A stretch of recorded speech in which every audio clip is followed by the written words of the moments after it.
porque vocês serão os meus mártires, vocês serão as minhas testemunhas, e a história de vocês vai servir de exemplo para você que está sofrendo hoje, para você que está questionando o amor de Deus por você hoje, para você que está sofrendo por várias circunstâncias da vida e olha para a sua vida e acha que Deus não ama você. Eu digo, eu tenho plena certeza, eu tenho plena convicção do amor de Deus pela minha vida, pelo amor de Deus pela minha família. As dores que eu senti não mudam aquilo que Deus tem para a minha vida.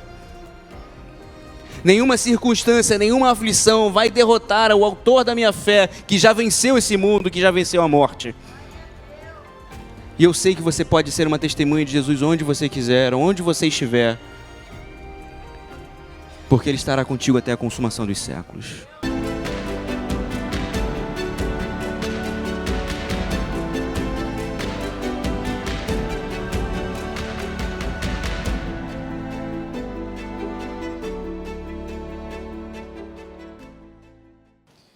Obrigado, Demetrios. Prazer estar com vocês. Boa noite para todo mundo. Eu não vou pedir para a Dani, minha esposa, levantar, porque com certeza ela é a mulher mais bonita desse lugar. E eu não gostaria que meus irmãos pecassem olhando para ela. Mas isso é uma piada que eu sempre faço, ela já está cansada de ouvir isso. Bom, eu, como Demetrios, além de pastor, eu sou profissional de educação física. E o tema de vocês me chamou muito a atenção. Eu amanhã vou correr uma meia maratona. Eu já tive a oportunidade de correr 2 maratonas. Esse ano, amanhã, é minha segunda meia maratona. Na semana seguinte, eu e Dani estaremos fazendo mais uma meia maratona. Então, se você somar aí, talvez dê mais que o seu carro de corrida. Mas a gente tem esse prazer de correr. Então, eu vou compartilhar aqui, vou, na verdade, tentar somar a ideia desse tema com a ideia do esporte, mas principalmente com aquilo que Deus tem para a nossa vida. Mas eu tenho uma noção do seguinte, eu sei que, gente, eu tenho um problema, o pessoal da câmera aí pediu para eu não me mexer muito, mas eu me mexo pra caramba, tá? Me perdoem, vamos ativar o perdão do Senhor. Eu tenho uma noção muito clara do seguinte, eu tenho uma concorrência muito grande que está na sua mão, que é o celular. Eu tenho uma concorrência muito grande, que é a sua própria mente, que está produzindo pensamentos que vão muito além daqui.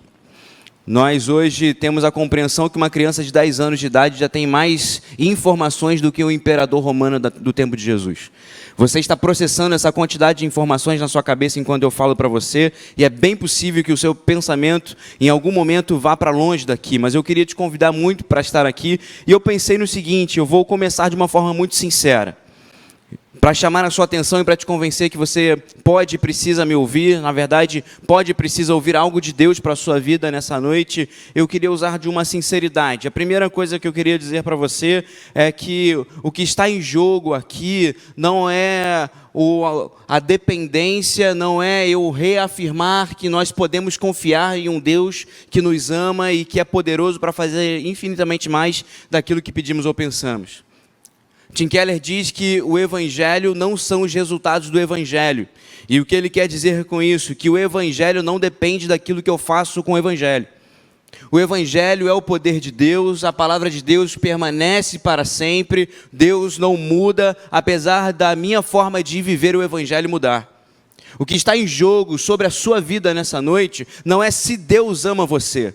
Não existe essa pergunta, não existe essa hipótese de uma dúvida sobre o amor de Deus por nós nessa noite, porque o Evangelho já foi proposto para nós, a cruz do Calvário já foi vencida, Jesus já venceu a morte, Jesus está vivo e presente nesse lugar.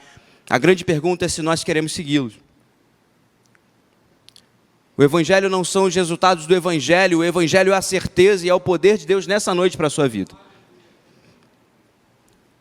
Mas existe uma coisa aqui, uma segunda sinceridade, e aí tem a ver com a gente, e aí tem a ver com essa ideia de que, em essência, todos nós aqui, se você já se propôs a se achegar a Jesus, todos nós aqui somos uma coisa, alunos de Jesus.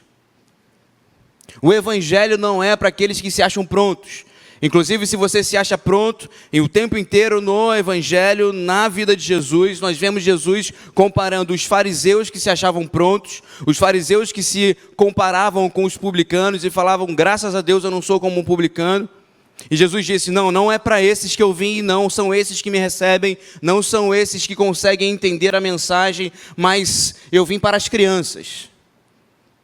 E o reino de Deus é para uma criança, e se você não recebe o reino de Deus como uma criança, você não recebe o reino de Deus. Por quê? Porque crianças são seres em formação. No Evangelho isso fica muito claro quando Jesus anda com publicanos e pecadores e diz que ele veio para aqueles que precisam de médico. E no Antigo Testamento isso fica muito claro quando Deus chama a nação de Israel a ser um vaso nas mãos do olheiro. A imagem bíblica de um servo de Deus é sempre alguém em formação. É sempre alguém que está a caminho. O significado da palavra hebraica para bem-aventurança, que é bem possível que foi a palavra, o termo que Jesus usou quando começou ali o Sermão do Monte, apesar de estar na nossa Bíblia no grego, porque está no Novo Testamento, é bem possível que, enquanto Jesus conversava com os discípulos, ele conversava ou em aramaico ou em hebraico. E a palavra grega, a palavra hebraica para bem-aventurança, ela não significa felicidade, como a palavra grega. A palavra hebraica para felicidade significa a caminho da felicidade.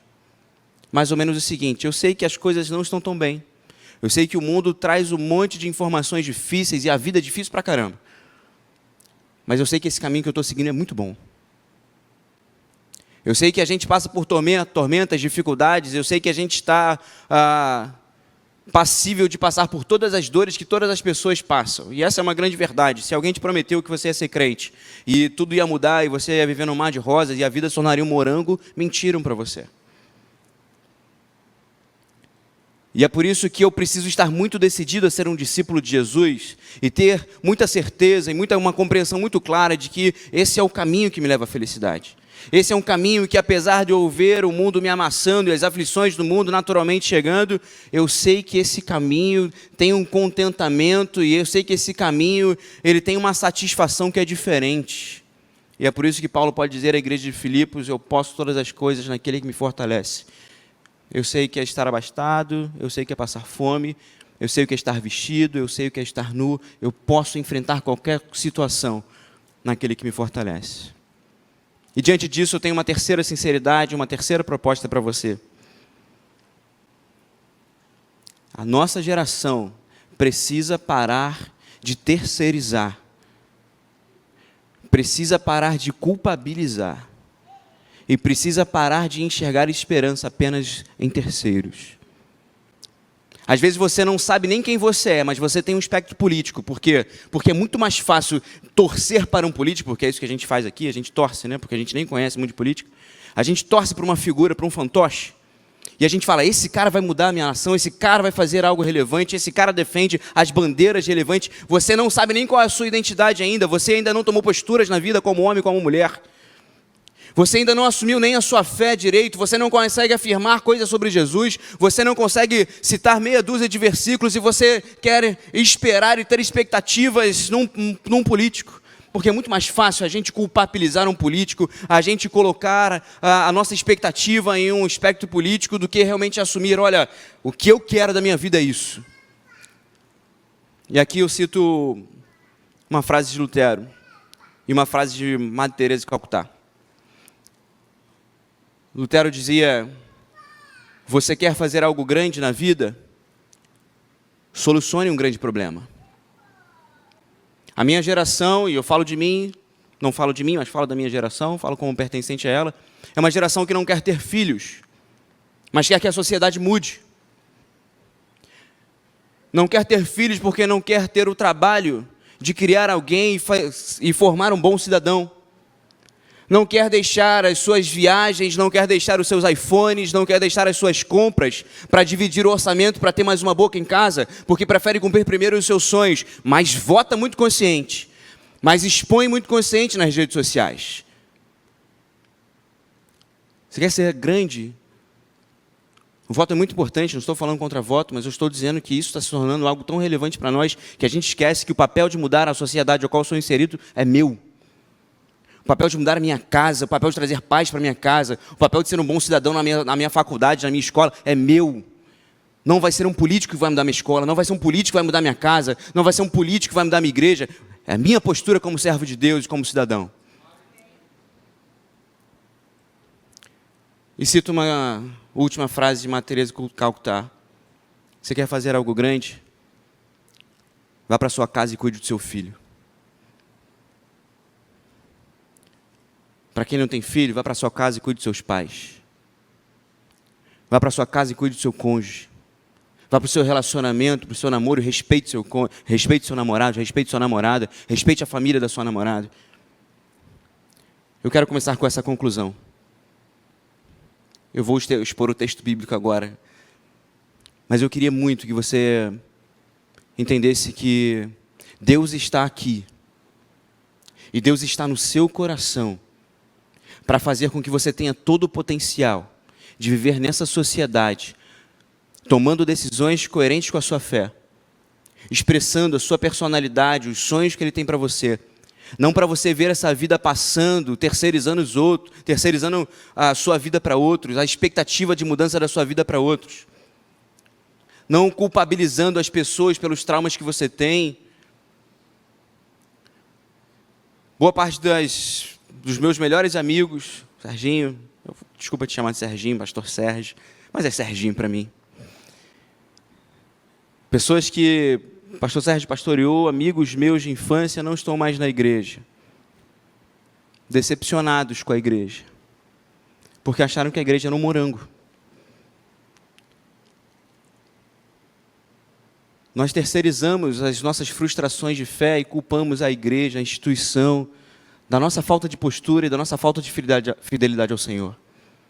Você não cai da fé porque alguém pecou do seu lado. Sim, é difícil ver amigos traindo.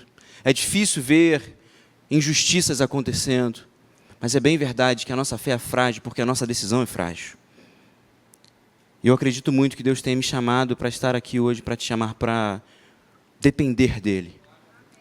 Mas para depender de uma forma decisiva. Para escolher nessa noite depender dEle. E para isso eu quero ler um texto muito conhecido nosso. Eu vou ler o texto de Atos capítulo 1. E eu quero que você abra, por favor, a sua Bíblia lá em Atos 1. Eu vou ler a partir do verso 6.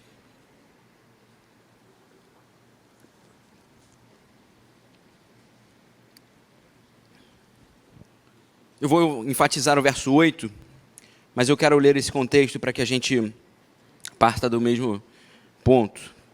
Diz assim o texto da Bíblia, Atos 1, a partir do 6. Então os que estavam reunidos lhe perguntaram: Senhor, é neste tempo que vais restaurar o reino a Israel? Ele lhes respondeu: Não lhes compete saber os tempos ou as datas que o Pai estabeleceu para a sua própria autoridade, mas receberão poder quando o Espírito Santo descer sobre vocês, e serão minhas testemunhas em Jerusalém, em toda a Judéia e Samaria e até os confins da terra. Tendo dito isso, foi elevado às alturas enquanto eles olhavam, e uma nuvem encobriu da vista deles. E eles ficaram com os olhos fixos no céu enquanto ele subia. De repente surgiram diante deles 2 homens vestidos de branco, que lhes disseram, deixa eu passar a página aqui, Galileus, por que vocês estão olhando para o céu? Esse mesmo Jesus que dentre vocês foi elevado aos céus, voltará da mesma forma como o viram subir. Que Deus aplique a palavra dele ao nosso coração. Essa última parte aqui, essa fala do anjo aos discípulos, para mim tem a ver com esse chamado a uma decisão de depender de Deus. Existe uma preocupação temporal dos discípulos, existe uma conversa ali com o Jesus já ressurreto aqui, com Jesus já havia vencido a morte, possivelmente uma conversa de que estou indo para o Pai, e eles têm um questionamento: quando as coisas vão acontecer? A nossa ideia de que nós queremos controlar o tempo da nossa vida, e ao invés de nos concentrarmos em estar aptos para fazer aquilo que nos foi chamado a fazer, nós estamos questionando por que as coisas não acontecem no tempo que a gente desejou que acontecessem. O que está acontecendo com os discípulos não é diferente do que acontece com a gente. Ao invés da gente entender o que precisamos fazer, onde precisamos fazer e como precisamos fazer, que é o que importa. O que importa nessa noite para a sua vida não é quando a vida vai mudar, não é quando a vida vira uma Disneylândia. O que importa para nós nessa noite, de uma forma prática, que dê segurança ao nosso coração, que acalme a nossa alma e que não faça a gente balancear diante das frustrações, não é só controlar o tempo, porque isso é impossível para nós, mas é principalmente entender o que eu preciso estar fazendo, o que eu preciso ser agora, onde eu preciso ser, em qual local eu estou inserido, em quais regiões, em quais relacionamentos eu estou inserido, e como eu vivo esses relacionamentos, e como eu vivo a minha vida. E o quando fica bem claro aqui, no verso 8, que não depende da gente. Não é isso que Jesus fala que é importante. Eles estão preocupados com a transformação do status de Israel, eles têm uma preocupação enorme, eles eram escravos, não escravos, eles estavam numa relação de subserviência ao Império Romano. Os judeus, de toda forma, os judeus eram mal vistos pelo Império Romano, pagavam altos impostos, não tinham uma vida confortável. E a expectativa deles é de uma mudança social, a expectativa deles é desse Messias que vinha restaurar um reinado de Israel, que vinha restaurar a nação e que iria transformar de uma vez por todas. E Jesus os coloca mais uma vez nessa relação de dependência de, olha, não controlem quando, não controlem o todo, se vocês não conseguem controlar nem a própria vida de vocês. Vocês estão preocupados com a nação de Israel, com o Império Romano que se alastra pela Ásia e pela Europa. Mas o chamado que eu tenho para vocês é entenderem individualmente onde, o que e como vocês devem viver enquanto eu restauro todas as coisas.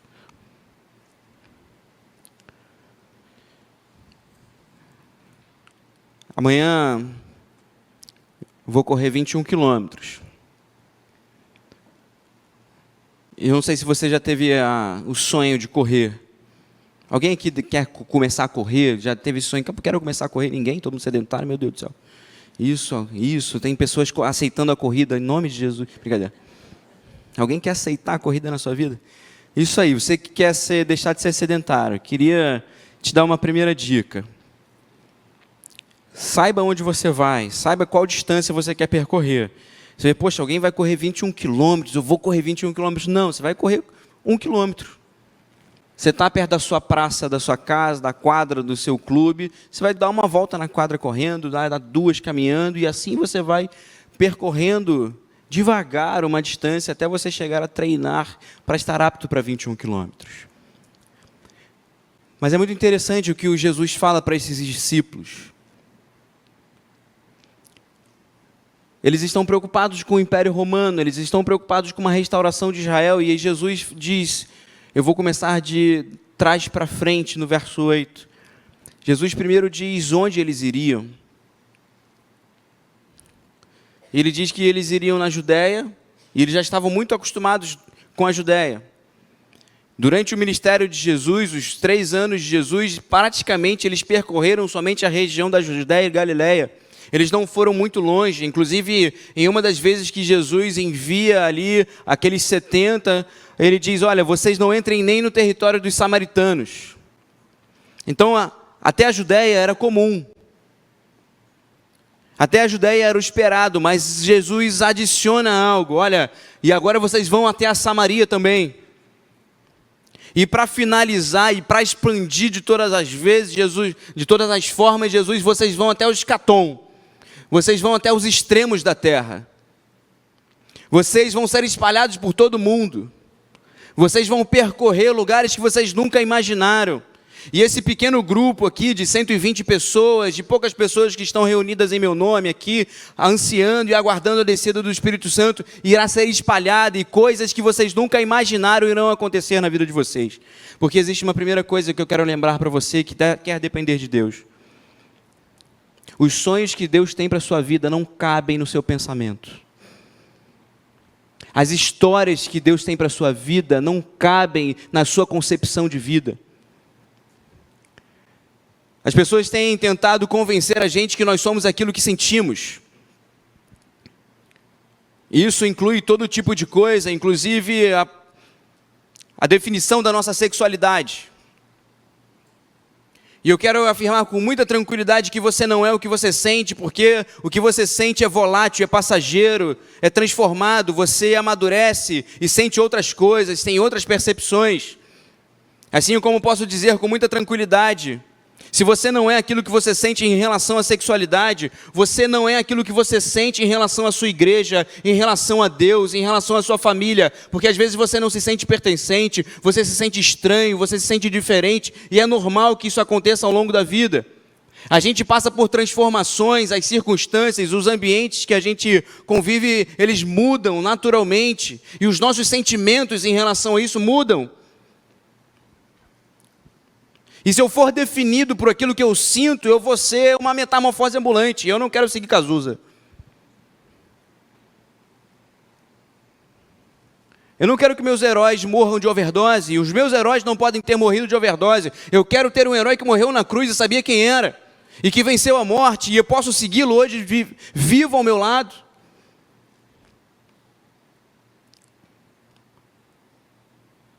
Eu sou aquilo que Deus afirma que eu sou. E hoje Ele diz que você é um filho amado de Deus. A todos os que creram, deu-lhes o poder de serem chamados filhos de Deus, não nascidos da carne do homem, mas nascidos de Deus. Eu tenho a honra de ser casado com uma mulher maravilhosa. E a nossa história começou do seguinte: a gente já se conhecia há bastante tempo. A gente se conheceu num retiro aleatório desse aí. Crente faz umas coisas aleatórias, né? Eu fui no retiro de uma igreja em Caxias, eu era pastor de uma igreja, era seminarista de uma igreja em Santa Teresa. Ela era de uma igreja no Gardênia Azul. Olha que isso. É o mundo inteiro ali junto, do Éden aos confins da terra. E a gente se conheceu e a gente seguiu a vida. Em 2018, a Dani foi para a Índia ser missionária, ficar lá num orfanato. Na verdade, eu falo que Deus estava separando ela para que os outros urubus não ficassem ali. Sabe como é que Deus, meu parceiro, falou assim, pô, essa menina aí, o pessoal vai ficar em cima, é melhor levar ela lá para a Índia. O propósito nem era a Índia, o propósito era eu mesmo. Brincadeira. Não sou egocêntrico, não. E, falando isso, 2018. E a Dani ainda na Índia, acredito. Eu cada vez conto essa história de uma forma diferente, mas esses detalhes não importam muito. Não sei se ela estava na Índia, não sei se ela tinha voltado. A mãe dela, minha santa sogra, graças a Deus, a mãe dela virou para ela e falou o seguinte: a Dani é a filha mais nova, e ela falou, filha, Deus já colocou no coração da mamãe que você vai casar em 1 ano. A gente nem se falava, mas ela já sonhava comigo, minha sogra. Deus colocou no coração da mamãe que você vai casar em 1 ano. Olha que benção. E eu vou começar a fazer seu enxoval.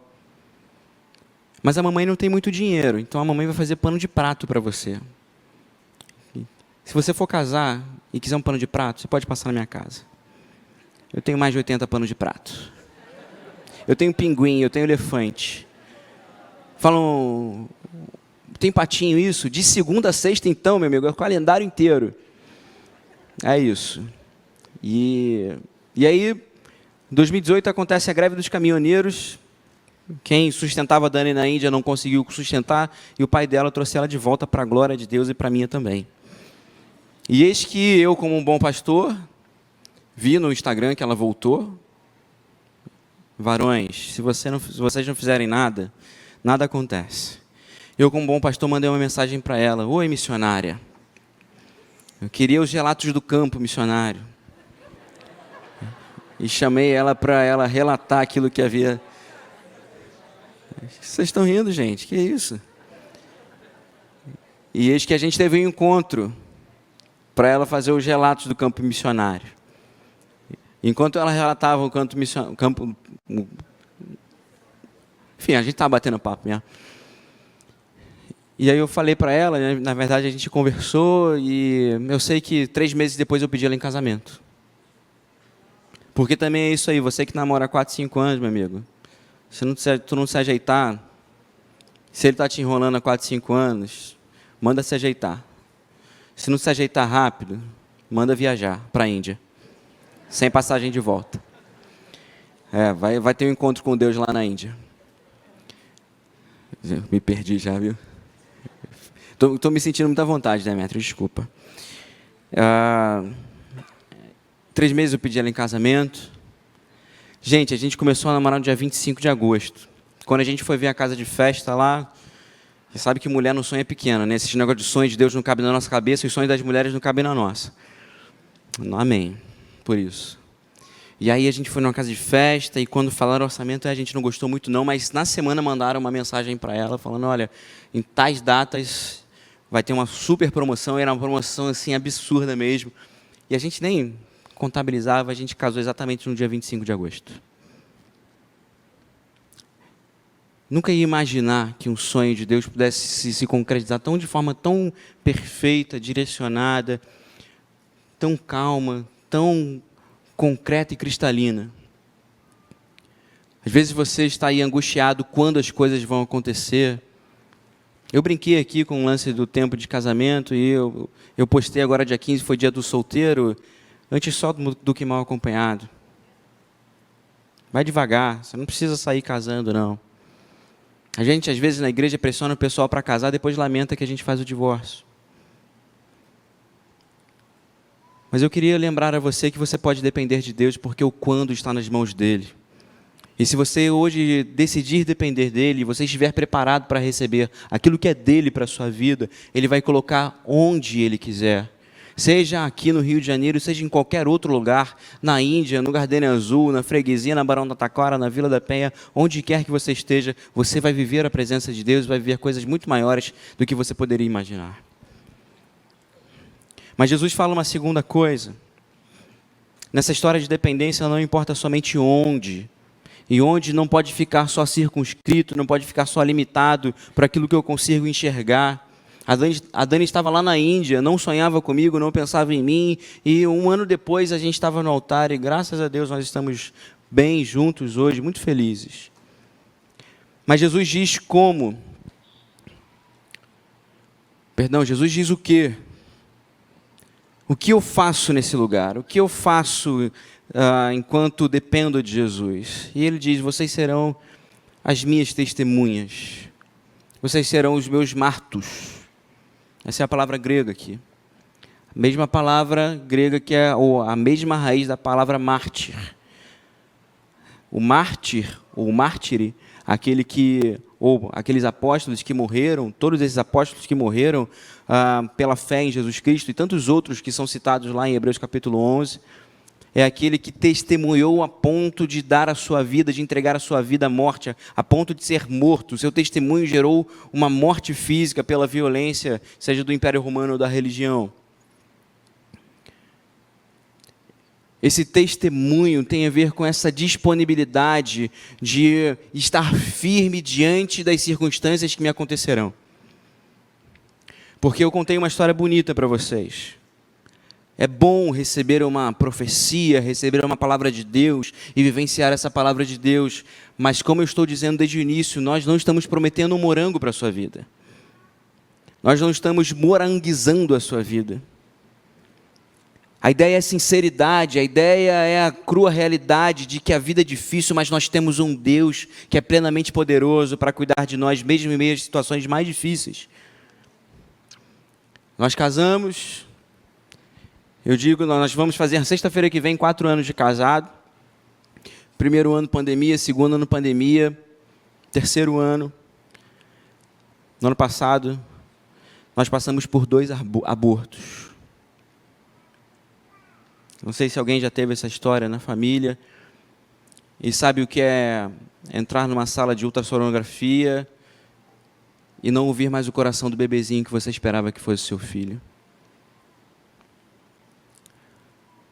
No ano passado, a gente iniciou essas tentativas e, após esses abortos, eu descobri uma doença, uma mutação genética minha, em que eu tenho apenas 20% de probabilidade ou de chance de ter um filho compatível com a vida, né? Tem uma mudança cromossomial minha lá que eu gero embriões incompatíveis com a vida. Isso abalou muito o nosso coração, isso angustiou muito o nosso coração, e a gente, nesses momentos, olha, poxa, eu sirvo ao Senhor desde os 16 anos. Desde que eu me converti, desde que Serginho começou a me discipular e eu comecei a dar os meus passos, eu entrei no seminário com 17 para 18 anos, eu me formei aos 22 anos, me tornei um pastor aos 22 anos, sempre na casa de Deus, sempre trabalhando, sempre pastoreando, ativamente na obra do Senhor. A Dani já parou um ano de faculdade para dedicar a vida dela lá na Índia, e a gente fala, poxa Deus, é com a gente que isso tem que acontecer? Sim, é com a gente. Porque vocês serão os meus martos, vocês serão as minhas testemunhas, e a história de vocês vai servir de exemplo para você que está sofrendo hoje, para você que está questionando o amor de Deus por você hoje, para você que está sofrendo por várias circunstâncias da vida e olha para a sua vida e acha que Deus não ama você. Eu digo, eu tenho plena certeza, eu tenho plena convicção do amor de Deus pela minha vida, pelo amor de Deus pela minha família. As dores que eu senti não mudam aquilo que Deus tem para a minha vida. Nenhuma circunstância, nenhuma aflição vai derrotar o autor da minha fé, que já venceu esse mundo, que já venceu a morte. E eu sei que você pode ser uma testemunha de Jesus onde você quiser, onde você estiver, porque Ele estará contigo até a consumação dos séculos. Nós por vezes queremos viver a vida de Abraão, a vida de Moisés, a vida dos pais da fé, mas nós não queremos passar pelos sofrimentos que eles passaram. E eis que esse caminho de ser uma testemunha do Senhor envolve sofrimento, envolve lágrimas, envolve pressão da vida. Mas eis que o Espírito Santo Consolador está do seu lado para que você nunca seja órfão, para que você nunca esteja sozinho. Você pode depender de Deus, porque mesmo em meio às aflições da vida, Ele permanecerá do seu lado. E aqui eu quero encaminhar a conclusão da minha palavra.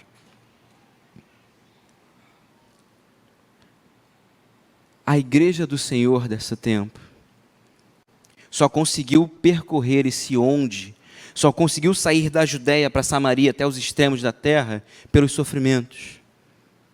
Foi a perseguição religiosa e depois do Império Romano que espalhou e jogou a igreja do Senhor espalhada em toda a Ásia e toda a Europa. Por vezes, são os seus sofrimentos e a sua fidelidade no meio dos sofrimentos. E eu digo com muita tranquilidade, não é desejo do Senhor o seu sofrimento. Deus não planejou o seu sofrimento, Deus não planejou os meus abortos, eu nunca falaria, nunca colocaria, não existe teologia que explique isso. Não existe teologia que explique a morte de um pai, não existe teologia que explique a perda de uma mãe, a perda de um filho, não existe Bíblia que fale sobre isso. O que a Bíblia fala é, olha só, nós estamos num mundo caótico, nós estamos num mundo que jaz no maligno, e nós estamos num mundo caído, influenciado pelo pecado, e graças a Deus, que apesar de vivermos num mundo caótico e sofrermos todas essas mazelas, para nós, que temos a Cristo Jesus como Senhor, temos esperanças apesar do sofrimento. Essa teologia que olha para um cego e diz, Senhor, quem pecou para que ele seja cego? Isso não existe. Essa teologia dos amigos de Jó que querem influenciar e querem convencer Jó que ele fez alguma coisa para merecer o sofrimento e que justifica o sofrimento, não existe. E o que Deus explica para Jó é o seguinte, Jó, eu estou no controle. Você quer saber quando as coisas, você quer saber porquê das coisas, mas a única coisa que você precisa ter nas mãos é onde você vai ser fiel, como você vai ser fiel, o que você vai fazer. E é por isso que Jesus encerra essa fala, ou na verdade inicia essa fala dizendo como eles enfrentariam isso. Eu fiz de trás para frente do verso 8, mas Jesus começou dizendo, vocês receberão poder. Não, vocês não vão sofrer sozinhos, não existe só esse sofrimento, e vocês não vão andar só pelos confins da terra, pelos extremos da terra, não é somente isso, não é somente a minha parte, não é somente o meu esforço, não depende somente de mim, não é assim. Existe uma realidade sobre a sua vida, vocês receberão poder para fazer isso. Haverá uma capacitação espiritual, algo que não vem de vocês, haverá um derramar de Deus sobre a sua vida, para você ser quem você é, para você tomar postura na sua vida, para você ter firmeza de fé, para você conseguir enfrentar as suas batalhas, para você seguir onde você estiver. Eu sei que existem famílias aqui quebradas, e você às vezes está inserido numa família quebrada. Eu sei que às vezes é difícil chegar na sua casa e você prefere ficar na rua, prefere ficar na igreja, prefere ficar com os amigos para evitar estar na briga dos seus pais, mas eu quero te dizer que Deus te dá poder para enfrentar o seu lar. Porque é Deus quem pode trazer paz para a sua casa através de você. Por vezes a gente fala que os adolescentes têm que tomar postura, mas na verdade os adolescentes que estão levando paz para casa são os jovens que estão levando paz para um lar quebrado.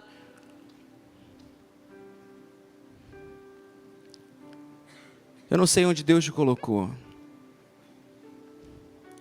mas eu lembro e eu quero te lembrar nessa noite. Eu não sei quais são os sofrimentos que você tem passado como testemunha de Jesus, mas eu quero te lembrar nessa noite que Ele te deu uma capacitação especial para enfrentar exatamente isso. Não é outro lugar, não é uma mudança de lugar,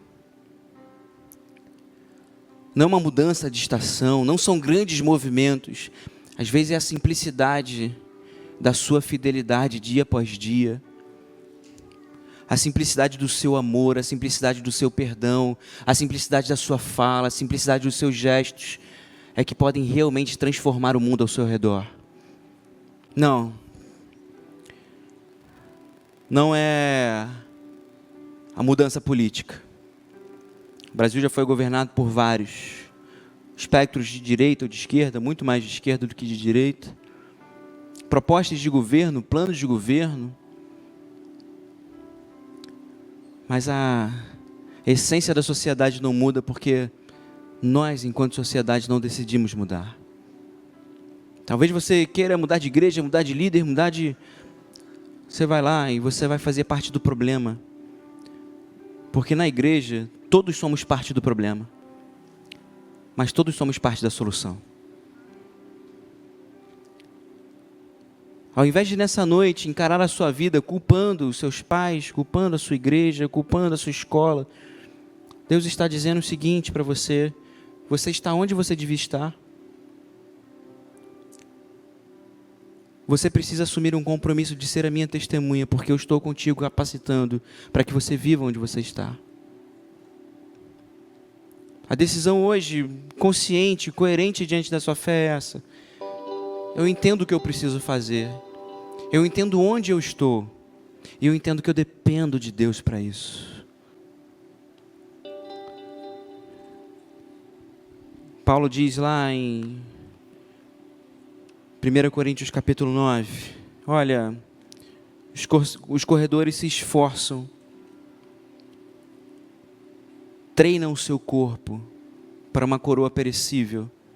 Amanhã eu vou pegar mais uma medalha das 20 que eu tenho e colocar no meu porta-medalhas. Mas nós estamos nos esforçando em uma corrida para ganhar uma coroa que é incorruptível, para receber um prêmio que é eterno, que é essa salvação maravilhosa em Cristo Jesus. Eu queria convidar você a fechar os seus olhos agora. E assim como eu fui muito sincero contigo, eu queria que você fosse sincero agora com o Senhor. Eu queria que você olhasse para dentro do seu coração e que você encarasse a verdade que talvez você esteja colocando culpa em todo mundo, mas não tenha olhado para os seus erros. Não tenha olhado para as suas faltas de decisão, para as suas omissões, para as suas fraquezas. E eu sei que o Espírito Santo de Deus está falando agora: meu filho, minha filha, o Evangelho não são os resultados do Evangelho, eu amo você, isso é certo aqui. Mas está na hora de você tomar uma decisão na minha presença.